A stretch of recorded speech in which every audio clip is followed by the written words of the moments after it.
Hello everybody, this is Johns Hopkins with Baltimore Heritage, and we're rounding out week 6 of our daily histories videos, and today is Friday, May 8th, just 2 days before Mother's Day. So we thought we'd do a Mother's Day themed video today.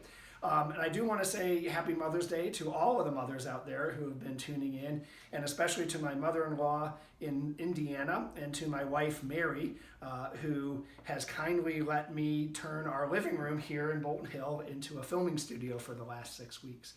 All right, let's jump in and go down to Fells Point for our first stop on a Mother's Day tour.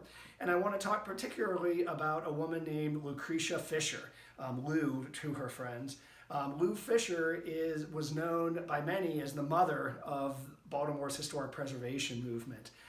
She was a real estate agent in Towson, and one day in 1965, I believe, she found herself on a boat in the harbor looking at Fells Point and fell in love with Fells Point. In fact, she fell so much in love with Fells Point that the next day she went down and bought a vacant row house there, and then she brought her husband and made him buy a vacant row house, and then she brought her brother and he bought a vacant row house. I guess it was sort of like putting your money where your mouth is. For what they knew was that at that time, the Federal Highway Department, with the support of the city and the state, was planning to put a highway through Fells Point. It would run right down Thames Street, jump over into Federal Hill, and then cross through Otterbein, basically paving over our waterfront. And Miss Fisher was going to do everything that she could to stop that from happening. And she did, in fact, spend the next many decades fighting that fight. Some of the things she did in 1968, she was one of the founding members of an organization called the Society for the Preservation of Federal Hill, Montgomery Street, and Fells Point. That group is still going strong today. It's known as the Preservation Society. She was its first president in 1968. She wrote articles and columns for the local newspapers, a lot in the Baltimore Sun, opposing the proposed highway. She sued the federal government, and I can brag for Baltimore Heritage because it was before my time, long before my time, but Baltimore Heritage joined in that lawsuit trying to prevent the federal government from putting a highway through Fells Point. And in 1998, much later in her life, she gave over one of the houses, the historic houses that she had purchased on Thames Street to become the Visitor Center. And if you've ever been to the Fells Point Visitor Center, you'll know that it's named after her. I wanted to include her in this Mother's Day tribute because all of us coming after her owe her a debt of gratitude. But particularly on Mother's Day, not only was she the mother of the preservation movement in Baltimore, but the Preservation Society for many years has had a historic house tour on Mother's Day that unfortunately they are not doing this year, but hopefully next year will. And hopefully you'll join them at the Lucretia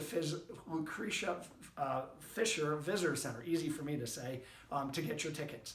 All right, let's jump up to Harford Road for our second stop at the Mother's Garden at Harford and basically Erdman Avenue, just inside Clifton Park.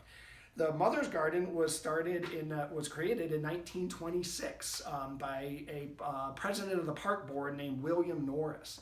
And he created it to honor his mother and to honor all of the mothers in Baltimore. It was not officially dedicated until 1928 by Mayor Howard Jackson.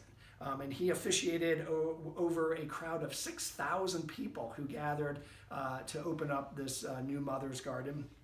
Jackson, incidentally, he was kind of on a building tear in the 1920s. One of the other buildings that he had built that many of you will know, he had a new building built for the third oldest public high school in the nation.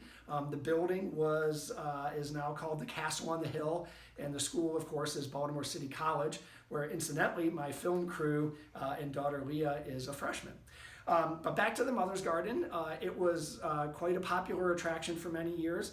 It fell into kind of disrepair until Mayor William Donald Schaefer took a fondness for it, and apparently he had a real fondness for it.